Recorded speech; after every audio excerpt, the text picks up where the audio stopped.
The illustrious career of John Cena has officially come to an end, with his retirement tour becoming one of the most controversial topics in wrestling. Some people loved it, some people hated it, and then you have news outlets like Bleacher Report who rated the entire retirement tour as an F. But was it really that bad? Today we're going to go through all 36 dates for John Cena's retirement tour, starting with the Netflix debut all the way to Saturday night's main event in December. And by the end of this video, we're going to come up with an official grade for John Cena's retirement tour. And we are starting off with the Raw Netflix debut. And in this one, John Cena just comes out and he gives a basic promo, kind of hyping up everybody for the beginning of the retirement tour. And it makes me laugh because John Cena's final match after the fact, he didn't give a farewell speech, and people were really upset about that. But when you go back and you look at this promo, this is kind of the farewell speech in itself. So he didn't have to really do it again. But all this really was just to announce that he's entering the Royal Rumble. But to use this as just an announcement to say I'm going to be in the Royal Rumble, that's kind of whack. I'm not going to put it in D because it was still exciting to like start off the tour.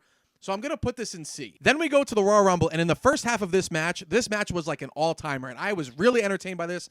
This was like one of the best Rumbles I was watching in a very long time. What we got, the stare down of Cena, Roman, and CM Punk, that's kind of where it started going downhill. And it's really unfortunate because this is the only time in the entire tour that we get any interaction with John Cena and Roman Reigns, which I think is ridiculous. The first half of this match was an all-timer, and it kind of went downhill, and obviously hindsight is 2020. You had Jey Uso eliminate John Cena to win the Royal Rumble. I don't know how I feel about that. I didn't really mind it because the people wanted it, and I was like, you know what?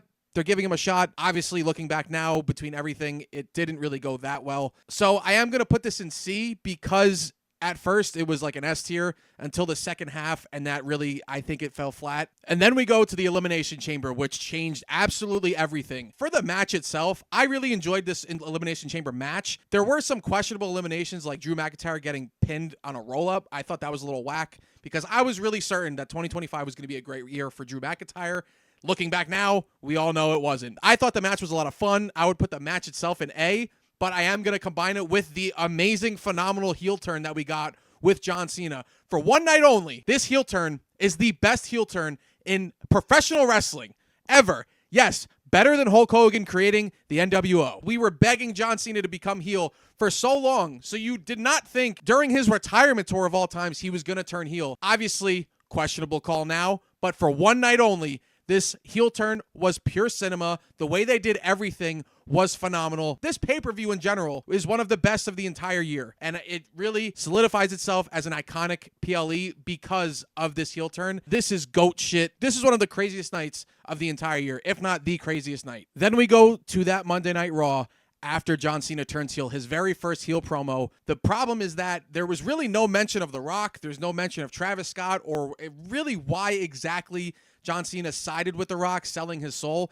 He never touched upon that, and we really never, ever get the actual answer.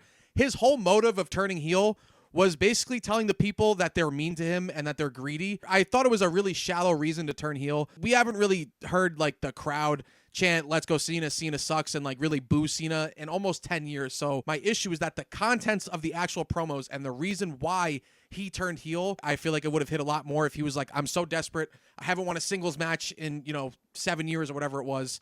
And I think that kind of really hurts it. So while I think the delivery aspect of this could make it a B, I am going to put this in C. And then we go to Scotland the very next week. And this is another kind of like a rehash of the week prior. I was really hoping that this would be the promo where he kind of explains, his siding with The Rock and stuff like that. But it's more of the same you people type of promo, and like, you guys are all negative, you guys don't get anything, and I'm going to ruin wrestling. I don't think it's bad, but again, it's the lack of content within the promos that we were getting, and that kind of upsets me. The only thing that did kind of help was when Cody Rhodes came out. His section of the promo was pretty good, but they didn't really have like a promo battle yet, so again, I am going to put this in C. And then the very next week, we go to London, and in 3 weeks, this is the first time we finally get a promo battle between the two of them, and what I did like about this one is that Cody Rhodes pulls an 8 Mile and kind of takes away everything that Cena can roast him with.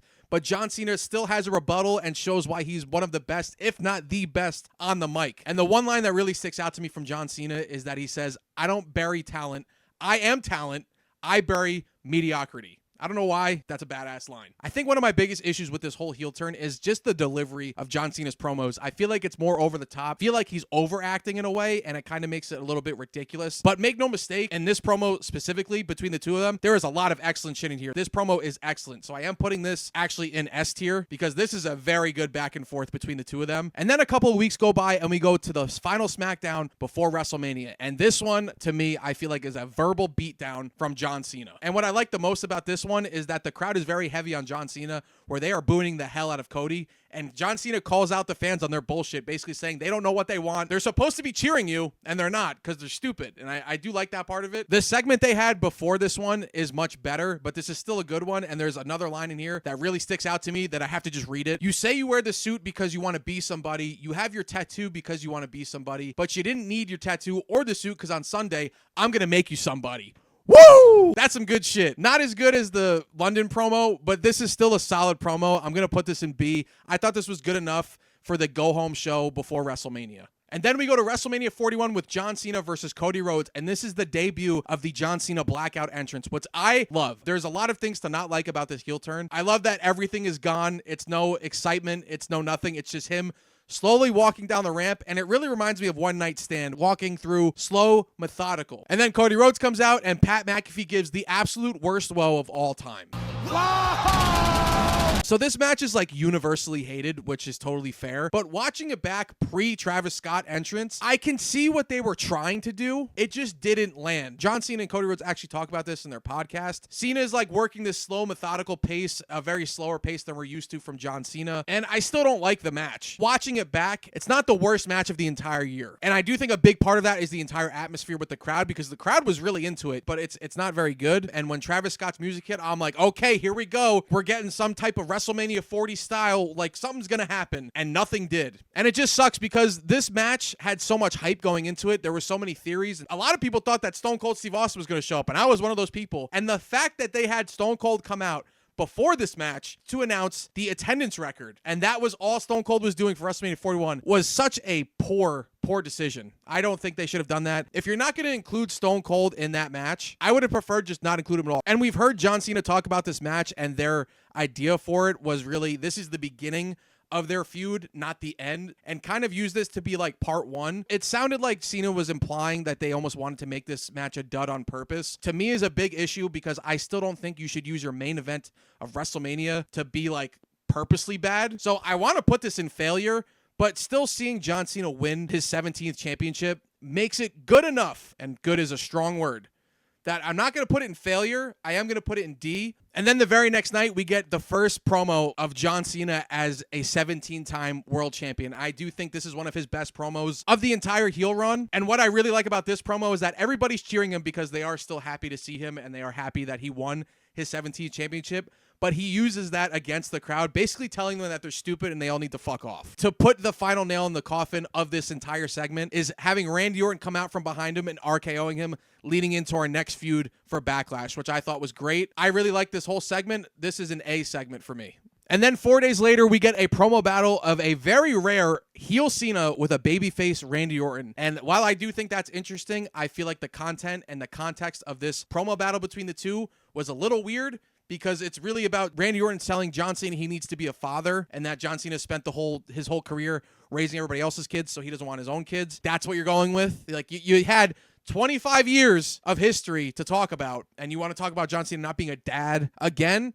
This is going to be C tier category. And then on the go-home show before Backlash, Cena opens up his promo with, "Tomorrow night, your childhood dies." I thought this was a great opening line, and Cena's whole promo is just basically explaining why he's better than Randy, and that Randy's a Nepo baby, and he's the opposite of hustle, loyalty, and respect, and he was basically given everything. He didn't have to work hard for it. It's a solid promo. I actually really don't mind it, and it ends with a decoy Randy, and John Cena gets the best of him, but then the actual Randy comes out, sneaks him and hits him with an RKO. It's a solid segment. I'm going to put this in B. Then we go to Backlash with John Cena versus Randy Orton. St. Louis as a crowd was excellent, and I really liked this match. I thought this match was really good. I think it was one of their better matches in actually their entire history. I really enjoyed it, and I'm totally content with this being the final match between Randy Orton and John Cena. It was a little bit of a finisher fest at times, but I feel like it had the right amount of chaos, and I love the part where they knock out the ref, Nick Aldis and all his goons come out, and Randy Orton just starts spazzing and RKOing everybody. And I know some people weren't happy with how it ended with R-Truth coming out, but all he was really doing was trying to prevent Randy Orton from punting him, which eventually cost him the match, which I know some people weren't that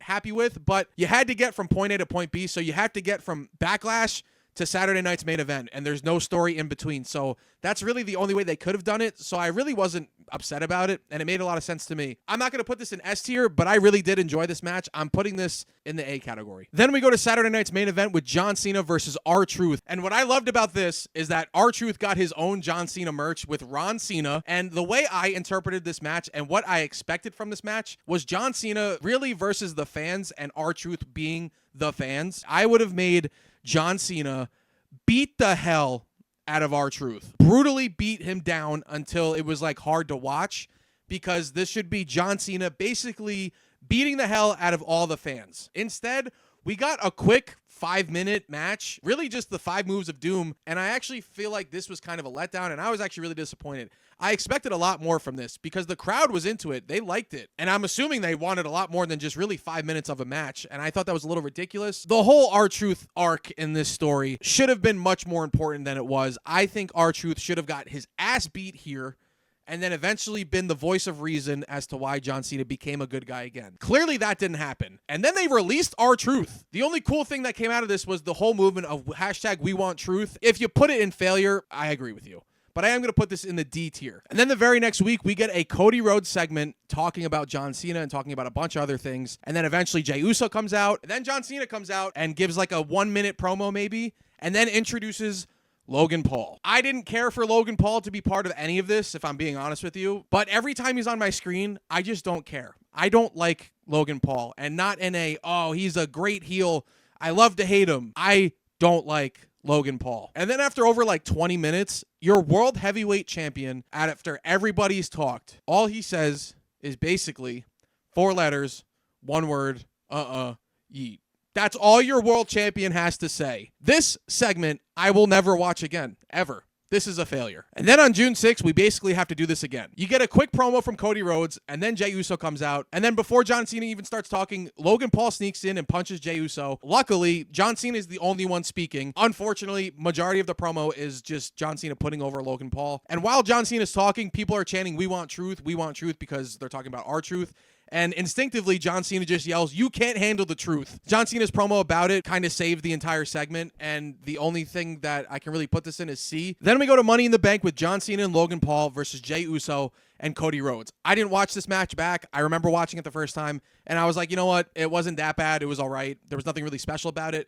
But what I will say is the springboard moonsault from Logan Paul onto Jey Uso on the table was fucking nuts. Respect to Logan Paul for that, because that was fucking crazy. But the highlight of this match is the return of R-Truth attacking John Cena and the crowd erupting with We Want Truth chants, because whether it was planned or whether it wasn't, they re-signed R-Truth, and I want to believe it was because of us. If it wasn't, then we got R-Truth back and we're getting him a paycheck. That was definitely the best part of that match, and for that, I am going to put this in C, because there's nothing wrong with the match. It's fine. I just don't feel like watching it again. And the return of R-Truth, that's the memorable part of this entire match. And then we go to Monday Night Raw. That Monday, John Cena comes out. He calls everybody keyboard warriors, and he talks shit about R-Truth, basically calling him a comedy act, and that in a year, nobody's going to care about R-Truth. And funny enough, it took way less than that. But then CM Punk comes out, and then they start cutting a promo, because now they're in a feud now, which was very exciting. I was very excited for that. But what's really interesting about this is the choice of words that John Cena uses in the build to Night of Champions in Saudi Arabia with CM Punk. Because if you're not familiar with the history of CM Punk in Saudi Arabia, a couple years ago, back when CM Punk had Twitter, he quote tweeted something about The Miz. I don't remember exactly off the top of my head, but I am going to quote CM Punk's tweet, and these are his words, not mine. Basically, he told Miz to go suck a blood money dick and then called him a fucking dork. That was years ago. People change, and people change opinions, and money helps as well. And I bring that up because in the future, we're going to keep referencing this tweet or just this whole controversy with CM Punk in Saudi Arabia. John Cena even challenges CM Punk to a match at Night of Champions and literally tells him, you have to follow me to Saudi Arabia in order to get your match. The ball's in your court, and you figure it out. Basically, he's telling him, fuck you and face the music.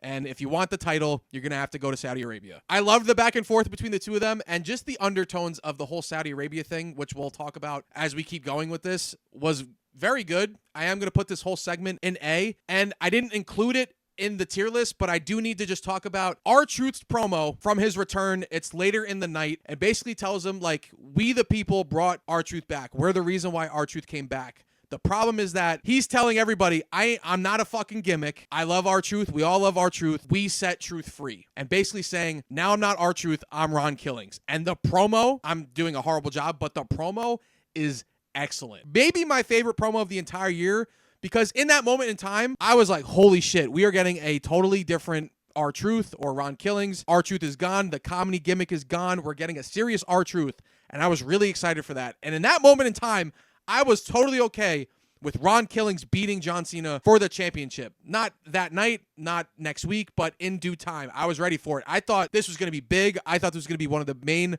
stories going forward. It wasn't. Then we go to the June 13th SmackDown, and this segment, John Cena comes out, and it's kind of one of the first few promos where he isn't just cutting a you people promo of just like, you guys are greedy and, whatever. This one, he kind of retcons The Rock's involvement and Travis Scott's, basically saying that when he announced that he was going to have this retirement tour, he had a whole plan and it was calculated and he knew exactly what he was doing. And this was the plan from the start. I had this locked in before The Rock was a thing, before anything was a thing. I knew exactly what I was going to do. I was studying all my opponents, and I was basically 2 steps ahead, which, I mean, I guess is fine. We wasted all this time basically waiting for The Rock to show up, or at least to explain what's going on with The Rock. But I guess they had to just find a way that The Rock is not going to be involved. Travis Scott's not going to be involved. And he was also saying that he was so calculated about making CM Punk go to Saudi Arabia, basically making him become a hypocrite because of the whole, suck a blood money dick or whatever the fuck it was called. And then Cody Rhodes comes out basically saying he earned a title shot because he pinned him at Money in the Bank. And then LA Knight comes out and Wade Barrett has a literal orgasm. Yes! There might be some bias here. I was just so proud to be an LA Knight fan that night because in a ring of basically your top guys in WWE, LA Knight held his own. He stood out. And he made a huge statement, and he also called John Cena a balding bitch. Then Ron Killings attacks John Cena and sets up a match for the very next week. He actually comes back out later in the night looking for R-Truth, and then CM Punk comes out once again. And this whole promo basically was CM Punk telling John Cena is now the old heel CM Punk. This is one of the better heel promos and one of the better heel moments in John Cena's entire heel turn, so this also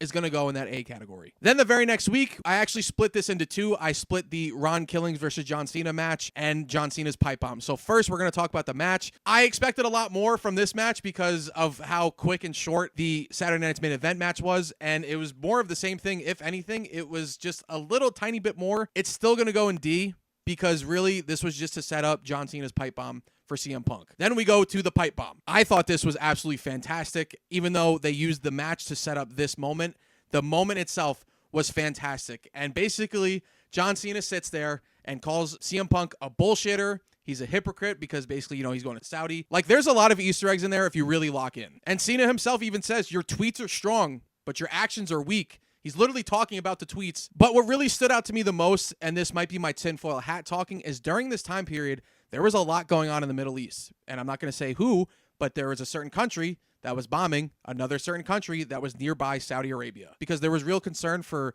the wrestler safety and everybody's safety flying over there to Saudi Arabia. I actually was one of the people that thought maybe they shouldn't go there. I say that because he closes out the promo in an interesting way. And understand that SmackDown is on USA Network. So that's why I say my tinfoil hat, because maybe I'm making assumptions or whatnot. But John Cena closes out the pipe bomb promo with, he says, hey, USA, keep your 2 minutes. I don't need a bomb, and that he's leaving the building. But he put a lot of emphasis on USA and bomb. Interesting word choices he used. Promo alone. One of my favorite promos of the entire tour. This is an S-tier promo. And then on the very next week, we go to the go-home show of SmackDown for Night of Champions in Saudi Arabia. What I like about this promo, you hear basic thugonomics, and we get, instead of CM Punk, we get MC Punk. CM Punk comes out dressed as a cosplay Doctor of Thugonomics John Cena. And what I do love about this, on top of it being hilarious, is that it's nice that we got to hear basic thugonomics one more time during the retirement tour. CM Punk rapping was not bad. I'm actually shocked he remembered all of his lines. Not that, CM Punk is one of the best on the mic, but just, it's a lot to remember. I couldn't do that. It's just a fun segment. I am going to put this in A. I really enjoyed the little feud that we got between John Cena and CM Punk. Then we go to Night of Champions with John Cena versus CM Punk. One final time in Saudi Arabia, this Saudi Arabian crowd was a contender for Crowd of the Year. And I was a little nervous for this match because I was afraid it was going to be a dud because John Cena is 48. CM Punk is like 46 or 47. So I was a little nervous that this was not going to be good because they're a little bit older. And I was pleasantly surprised at how wrong I was. These two are wrestling soulmates. I've never seen a bad match between John Cena and CM Punk. It's a little bit slower than like 15 years ago, obviously. It's not their best match by any means, but it's a great match and a very entertaining match. And then, of course, the Vision has to come out and interrupt things, and you think that Seth might cash in his Money in the Bank briefcase. The refs are out, and Seth is calling for another ref. Charles Robinson comes out, and we get a nice little callback of his iconic, hilarious run down the WrestleMania ramp. And then we also get a nice callback of when John Cena basically lays out John Laurinaitis. And we basically combine the two, and John Cena lays out Charles Robinson. I thought it was hilarious. But then, of course, the Vision keeps attacking, and Penta comes out. That spot should have been for Roman, but it wasn't. You get CM Punk and John Cena in the ring one more time. They hug because they kind of just helped each other out a little bit. And then Cena kicks him in the nuts, hits him with the AA, 1, 2, 3, match is done. People didn't like the end, but I think the match itself was great. I had a lot of fun with it. So I am going to put this in A. And then after a couple weeks, we go to July 18th, the SmackDown of Cody Rhodes with the contract signing for SummerSlam. Cody Rhodes comes out first, and I actually really do like his promo. It's a whole thing about not flinching, and that he never flinched when he came to WWE, and his whole career since returning, he has never flinched, and the only time he did was at WrestleMania, and it cost him his championship, and he won't do it again. I really like that, and then John Cena comes out acting all concerned, like he can't make SummerSlam because he has a movie to film, and it was almost convincing, and then he tries to leave. Cody Rhodes attacks him, slams him through the table, and then forces him to sign. And I'm laughing because if you look back in the contract signing, it's not even a pen, it's a Sharpie, which I think is hilarious because you would never sign a contract with a Sharpie. I thought this was a solid promo from the both of them. I have really no complaints with it. I find this to be a B tier segment. And then on the go-home SmackDown before SummerSlam, the real John Cena finally returns. So overall, the heel turn itself, like Elimination Chamber, just that day, was fantastic. Obviously, everything following that was very up and down. The motive wasn't there. The Rock not being involved, Travis Scott not being involved was a mess. The heel turn itself was very shallow. I didn't really like the reasoning because most of John Cena's reasoning was you're mean and you don't deserve anything. And that would have worked 10 years ago. I don't think it works in 2025 when everybody loves John Cena. John Cena turns babyface kind of out of nowhere. You're kind of just like, wait, what? What's going on? While it's like weird, I really like this promo. While the heel turn was up and down, we got to see John Cena become a heel because for years we begged WWE, please make John Cena a heel. We are so tired of this white meat babyface bullshit. And that's why we booed him for so long. All this really did, and this is the one thing I really do appreciate about the heel turn, is it proved to us that not turning John Cena heel throughout basically his whole career was the right call. The one thing I appreciate about this heel turn is we did get to see him become a heel, and it just proved to us why he should have never became a heel. So I guess that's the positive in all of it. It made me realize how much I miss John Cena, the real John Cena. So when we finally got the good guy, the babyface promo, it was so refreshing, and it's one of my favorite promos of the entire retirement tour. I love his promo. It's very inspiring. I am going to actually put this one in S tier because it was nice to finally get the real John Cena.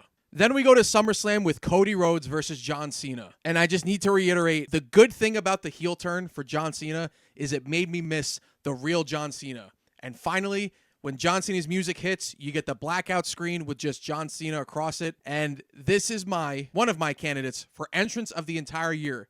Everybody was waiting to see, like, is the Titantron coming back? What's going to happen? So we get the black and white Titantron. And then when the music actually drops, it becomes all colorful, red, white, and blue, and the crowd explodes. John Cena runs out, and it's your typical John Cena. He has energy, he's running around, he's hyped, and everybody's excited. He got 2 pops in the same entrance within a span of like 15 seconds. And then he runs down the ramp, and the crowd pops again. He got 3 pops in one entrance. That is a candidate for entrance of the entire year. Now, I'm not going to go into the details of this match, but this match is fucking phenomenal. I love this match. I think this is the best match of the entire John Cena retirement tour, and this is my candidate for match of the entire year. And if it's not, and at least in your top 3, I'm really curious to know what matches you think is better than this. I think this match is excellent. John Cena looks 10 years younger. He looks happy and excited to be there. It has everything you'd want in a street fight match. I loved it, and I can't believe that this match is like 40 minutes long, which is crazy to me. 48-year-old John Cena putting his body on the line at SummerSlam, giving us what I think is one of the best main events in SummerSlam history. If I could, I would put this in GOAT plus tier if I could. This is my pick for match of the year. Oh yeah, and Brock Lesnar returns at the very end, which is crazy, but hindsight being 2020, fuck this shit because the bullshit we get going forward. And then on the following SmackDown, we basically get a brief promo of John Cena basically saying he's afraid of Brock Lesnar, but he's also afraid that Brock Lesnar has a John Cena problem. Eventually, Logan Paul comes out talking shit and challenges John Cena to a match at Clash in Paris. Logan Paul versus John Cena should have just happened on SmackDown and that be done with it. If anything, Drew McIntyre should have gotten that match at Clash in Paris. This match is a whole lot of nothing, and then John Cena comes in for roughly a minute, does his little 5 moves of doom. This match is short, it's like 5 minutes, and really this match was to write off Cody Rhodes. Kind of boring. I'm going to put this in D. And then 2 weeks later for SmackDown, we go to Dublin, Ireland. John Cena comes out to an electrifying crowd. Logan Paul comes out, gives a whiny bitch promo, and he's good on the mic. I can't stand him. I'm going to keep saying this. And the fact that we're still getting Logan Paul is fucking ridiculous. They should have had the match here. If you didn't have it the week before, you should have had it here. Thankfully, John Cena verbally assaults Logan Paul and knocks over the Prime station, which I thought was hilarious. John Cena's part of his promo was very good, and eventually you'll probably see it in some John Cena roast on the mic compilation. So for that reason alone, and with the really good Dublin crowd, I'll put this in C. Then we go to the go-home SmackDown before Clash in Paris, and this is actually Logan Paul's best promo, and I actually did like this promo for what it's worth. That whole 6 seconds to 6 billion promo for WWE, talking about the importance of Logan Paul coming from Vine all the way to WWE, and then, selling it to Netflix, making all that money. It's a pretty good promo. I'll give him that. And of course, the Paris crowd is always one of the best in the entire world. John Cena roasts him again. What it is to be a superstar and that he doesn't understand the importance of the crowd and stuff like that. And I think that's very fitting for the Paris crowd specifically. This is easily their best promo and probably the most entertaining promo. So I will give this one a section up. I'll put it in that B tier. Then we go to Clash in Paris with John Cena versus Logan Paul, and this is the only other match that I didn't watch, but I remember watching it the first time. It was actually pretty good. I wasn't expecting the worst because John Cena is very good, obviously, and then Logan Paul is athletic and can make things entertaining, so I was not completely shocked, but it's a solid match. It's not great, it's not amazing, but it's pretty good. So for what it's worth, with the Paris crowd, I'm going to put this in that B category because it actually is pretty solid. Then we go to SmackDown in Chicago. John Cena comes out basically thanking the Chicago crowd. So to hear Chicago simply chant, "Thank you, Cena," and "Let's go, Cena," and not followed with "Cena sucks," is just crazy. It's a sight to see. Eventually, Sami Zayn comes out. He wants to bring back the open challenge and his first opponent be John Cena. So we get an impromptu match of John Cena versus Sami Zayn. And there's a lot of callbacks in the match. John Cena does an angle slam, he does a GTS, and he even does Edge's Spear. Very good callbacks. I thought that was great. It does end in a no contest due to Brock Lesnar interfering. It's a very good match. This is like high-end B. Then we go to the September 15th Raw, back in Springfield, Massachusetts, where John Cena is from, or at least where he went to college. So he comes out. He basically just cuts a good guy promo on Brock Lesnar. Basically, he's afraid, but he's going to die trying, and that, it's just a good rah-rah, good guy promo from John Cena. It's really not bad. I actually don't mind it, but the problem is that I know what happens next, so looking at it now, it's just like whatever. So I'm going to put it in C. Then we go to WrestlePalooza with Brock Lesnar versus John Cena. Fuck this entire match. You used Brock Lesnar in John Cena's retirement tour to absolutely just demolish him. It's literally a squash match. It's just a longer version of a squash match. They just rehashed the SummerSlam 2014 match between the two of them, which I think is absolutely insane. I cannot believe that they used a date to just use Brock Lesnar to squash John Cena with no payback, no second opportunity, no nothing. They just used it to promote the new WrestlePalooza on ESPN, which they moved up, by the way. I'm pretty sure that the ESPN PLEs were supposed to start in January, but they moved it up. So they moved it up for this, and they used John Cena and Brock Lesnar as the focal point to promote this show and get people to watch. And it is the worst show of the entire year. The match is terrible because Brock Lesnar is gassed immediately. The match just sucks. It's a fucking squash match. We don't get another match between the two, so they used John Cena to make Brock Lesnar look strong, as if the last 20 years hasn't been an indication that Brock Lesnar is still strong. They could have had Brock Lesnar just return at Survivor Series for War Games. They did not need to use this for John Cena's retirement tour. The fact they used the date for Brock Lesnar to just do this was such a fucking waste of time, and everybody hates it. There's not a single person that likes it. It's bullshit. I can't believe they did that.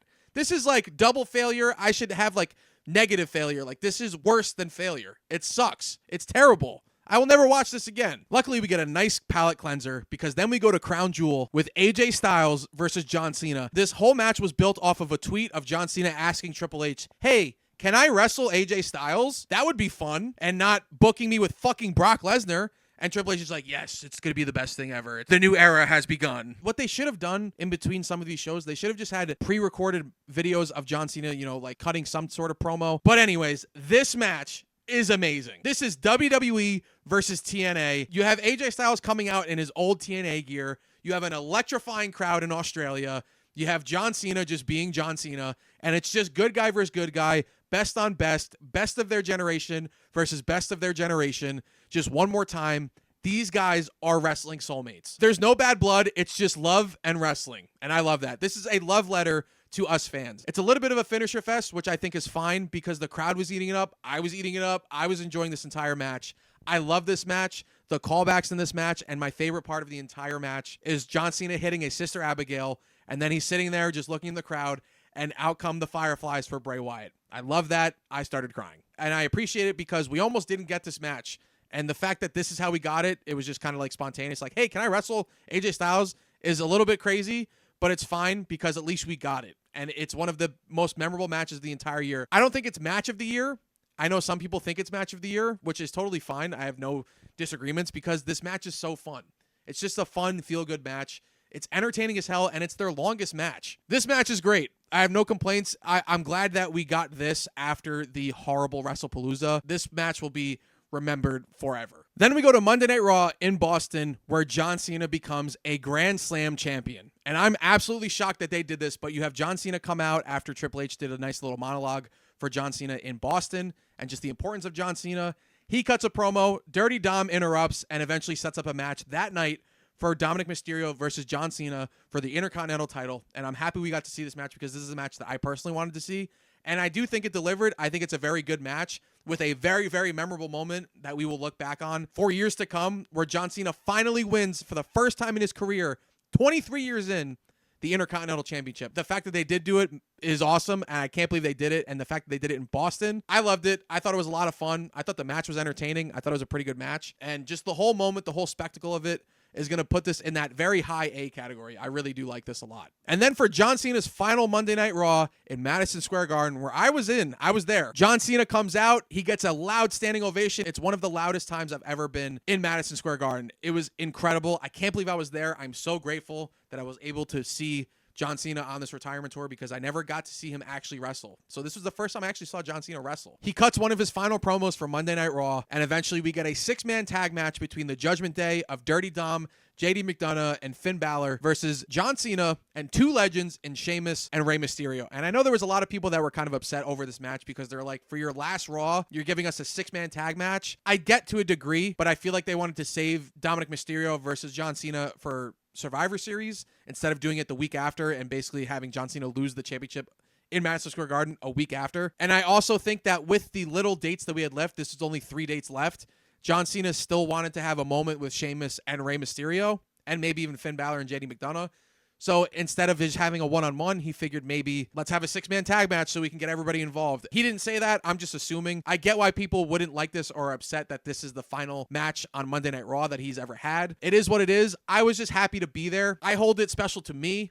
I'm not going to rate it that high because I do understand why people are upset about it, but I am going to still put it in the C category because it's not a bad match. It's just a basic 6-man tag. The whole show was crazy. AJ Lee came back. Roman Reigns came back. Like it was a crazy Raw. So selfishly, it's fine for me. I don't really care. I enjoyed it, and I'm happy I was just there. Then we go to Survivor Series with Dirty Dominic Mysterio versus John Cena for the Intercontinental Championship. And this is a weird one because I feel like I was enjoying the match for what it was, and it was building to something big, kind of like their first match. And I actually thought there was potential that John Cena was going to win this match going into his final match as the Intercontinental Champion, and then having that on the line as well. But then after a while, Judgment Day, all of Judgment Day gets involved, and eventually Liv Morgan returns. And I'm actually shocked that they used Liv Morgan to be part of this. How Dirty Dom actually is able to beat John Cena for the championship. So I guess it is clever in that sense. I didn't love the ending, so it's like weird. I kind of go back and forth with this being a B or a C tier. But I am going to put this in the C tier because I didn't love the ending. I didn't hate the ending, so it's just kind of like whatever. I'm okay with it because I do like that they had John Cena for his final match. It'd just be about John Cena and not about the Intercontinental Championship. So I do like that part of it, and they had to just basically get it back on Dirty Dom. So it is what it is. And then there was one date left. John Cena's final match, Gunther versus John Cena at Saturday night's main event in the most controversial match of the entire tour. And I like matches like this. I loved everything about this. From the entrance, I said that the SummerSlam entrance was entrance of the year. Fuck that. John Cena's final entrance as a WWE superstar, as a professional wrestler, is one of my favorite entrances of all time. The atmosphere was electrifying. John Cena got one of the biggest pops of his entire career when his music hits. I love the entrance. I actually like the walkway. I bitch a lot about the walkways and just the entrances and the stages in general. I don't mind this one. The metal grates where John Cena walks out, it's just covered in gold. John Cena gets to walk out draped in gold surrounding him.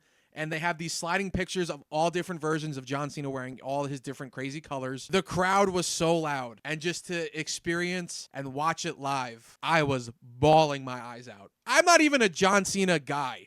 Like, that's not my favorite wrestler. Seeing all the legends in the arena and seeing and understanding that your childhood is kind of fading away. All the guys I grew up with are already retired. And John Cena was like the last one. So to actually have it settle in and understand, like, damn, like, this is it. It hit pretty freaking hard. And I actually didn't expect that. I was weeping, dude.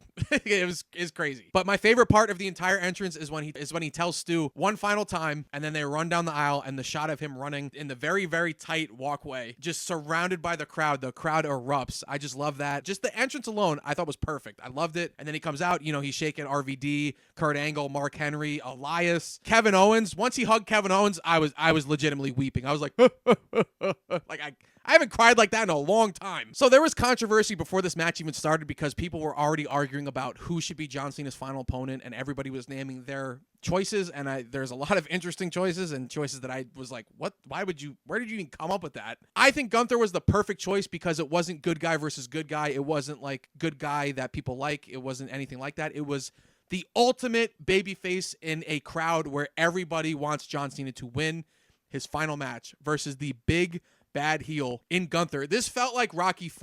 So already people were upset that Gunther might have not been the right choice. I thought he was the perfect choice because it was everybody on John Cena's side versus a guy you want to hate. And Gunther's an excellent wrestler. And this is where the controversy really starts because you have people like me that watched this match and said that this is one of the best matches of the entire tour and one of the best matches of the year. And then you have other people, there's a whole other side that are like, this is the most dog shit match I've ever seen in my entire life. I hate this match. This is the worst match of the year. But some people loved it. Some people hated it. And you're never going to please everybody. I personally think the match was beautiful. I thought the match was excellent because what I liked is that it was the entire crowd rallying behind John Cena against the big bad heel and Gunther, who is a hard-hitting, slower-paced, just menace. And his style, it hurts. It hurts to watch. And his pace is suffocating.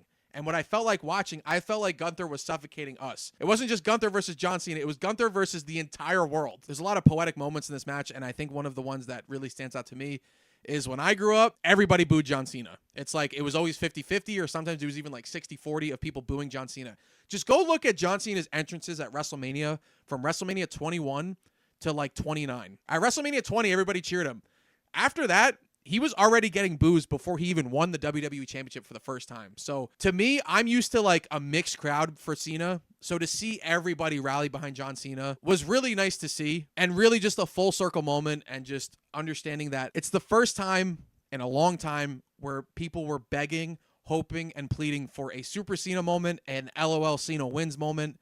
And we never got it. And I kind of knew from the beginning that John Cena was not winning this match. I was saying that the whole year. Like, John Cena's not going to win his final match. It's just not how he does things. He's a professional. He's a businessman. And he will put people over. And he pretty much did it the whole year. So I expected John Cena to lose from the beginning. And even though I knew he was going to lose, the entire time I was hoping, pleading, and begging that John Cena was going to beat Gunther and go out on top. I wanted it to happen so bad. But I knew deep down, and I think everybody else did too, like low-key, they knew what was going to happen. And I think that's why it was hard for some people to accept the fact that we got what we got. The ending for me is the best part. The whole build to this was Gunther's going to make John Cena tap out. And everybody was like, he's not going to tap. He's not going to give up.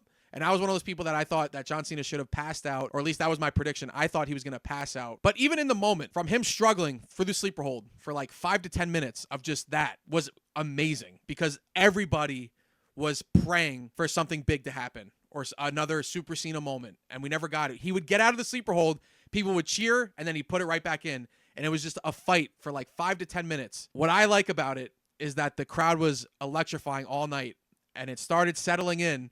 When Gunther just kept him in the sleeper hold, you could hear the crowd noise just kind of soften. It kind of got really low to the point where people were just waiting for the inevitable. And then he'd get out and they would cheer and then it would go right back in. And it just sucked the life out of the entire audience. Watching it and understanding like what you're watching, this was like watching a movie. The superhero, instead of coming out on top, the superhero loses. I like movies like that where the hero doesn't necessarily win. It's not the fairy tale ending, it's reality. And after a very long while and a long fight, John Cena tapped out. And there's people that loved it and there's people that hated it. I loved it. I said it from the very second it happened that was the right call. And I got into an argument with a bunch of people. I even made a video about it saying that Triple H was right in making that call. People were like, you know, this goes against John Cena's character. This is just bullshit. It's a waste of 20 years. I don't agree with any of that. You're right to have your opinion. You're right to be upset. I get it. At least be open to the other side because I do get your side. But I don't think that's the right thing to do. It wasn't John Cena giving up. It wasn't John Cena going against his values. It wasn't John Cena going against his morals and stuff like that. What I viewed it as was an old, battered warrior that just had no fight left in him. And what John Cena was doing was basically accepting defeat. And it wasn't even like brutal. It wasn't even anything like that. It was just he had nothing left in the tank. He could not fight anymore. He fought for so long. He fought for 23 years. And then in his final moments, he just accepted that it's over. My favorite part of the whole thing is after, you know, the long struggle, he's laying there and he takes one look out into the crowd and he's just smiling. These are John Cena's words. He was at peace and then he tapped out. And it wasn't, I give up. It wasn't, I'm going against my values. It was the old warrior accepting defeat. And that's how I always viewed it from the very second it happened. This is the way John Cena wanted to go out. And I said that from the beginning. You're out of your mind if you don't think that John Cena had a say in his final match. But we're not going to get into the argument again. I'm just saying it's very silly to think that John Cena did not have a say in how he wanted to go out after 23 years. It's ridiculous. Triple H comes out. People almost ruined the moment because they're booing Triple H so bad because they're just blaming Triple H. The IWC was definitely in the building for John Cena's final match because that actually pissed me off because it almost ruined the whole thing. It really did. You know, people were calling me a fucking bootlicker that of that shit, and that actually pissed me off. I criticize WWE when it's fair, and then when I say that they did something good, oh, you're a fucking bootlicker, you're a Fed worshiper, you're blah, blah, blah. Like, you're fucking weird. Then they show the tribute video, and then, you know, that's where kind of things took a turn for the better. And then Cena takes off his gear, puts it in, leaves it in the ring, and he walks out basically saying thank you, salutes the crowd, and that's the last of John Cena's career as a professional wrestler. And people were upset that he didn't give a speech, which I don't think it needed a speech. That was the whole point of like the year, was like a whole thank you. He did an entire world tour basically thanking everybody and giving back. The match itself, I would put an A tier. The entire thing with John Cena's entrance, the atmosphere, the great match, and then I really liked the end, like after the fact of him putting all his gear in the ring. I thought he was taking off the jorts, dude. I was ready for it. Somebody even yelled, take off the jorts, which I laughed. I thought that was funny. It was like sad. It was bittersweet. What a match. What a hard-hitting match. An unforgettable match. And whether you agree with the ending or you disagree with the ending, it's a match that's going to be talked about probably forever because it's controversial, because it's very divided. That's a good thing. I'm putting John Cena's final match, his final moments, in the GOAT category because it is going to be unforgettable. It's going to be talked about forever. I'm sorry for the long rant about the last match, but it's so controversial, I feel like I had to. So you have 7 of those dates in the GOAT category. You have 7 of those in the A category, 6 in B, 11 in C, 4 in D, and then 2 in F. So if you were to want to split it up by a percentage, 54% of John Cena's retirement tour was a B or better for me. 46% was a C or below. So more than half was good or more. But there's also the other half of almost half all right to like really bad. So do I think the retirement tour as a whole is rated as an F? Absolutely not. I think a fair rating for this is a C+ overall because this is a whole tour of very high peaks, very, very low valleys. I feel like in hindsight and like down the line, years from now, people will look back on this better than what we think of it right now. So I think emotionally, I would say it's probably going to be a B to a B-, but as of right now, I'm saying C+. But I think for me, over time, this will go to like a B, probably like a B-, and I think that's fair. If you disagree, I would love to talk about it. I really like this whole retirement tour because it's controversial, and I like that. You're going to appreciate this a lot more as time goes on. So for right now, I'm ranking John Cena's retirement tour as a C+.